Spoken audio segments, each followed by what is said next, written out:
సమంత నాగ చైతన్య గారిని ప్రేమించి పెళ్లి చేసుకుని 4 సంవత్సరాలు కాకముందే విడిపోయిన సంగతి మనందరికీ తెలిసిందే. భర్త నుంచి విడిపోయిన తర్వాత సమంత గారు తన లైఫ్ని సింగిల్గానే లీడ్ చేస్తున్నారు.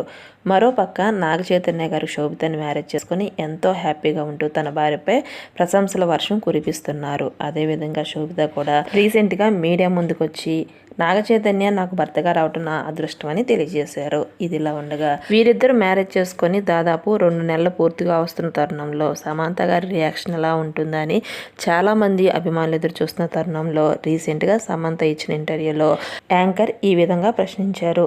మీ మాజీ భర్త రెండో పెళ్లి చేసుకున్నారు, ఎంతో హ్యాపీగా జీవిస్తున్నారు, మీకు అసలు అసూయ లేదా అని చెప్పేసి అడిగిన ప్రశ్నకు సమంత ఈ విధంగా రియాక్ట్ అయ్యారు. నా జీవితంలో అసూయకు తావులేదు.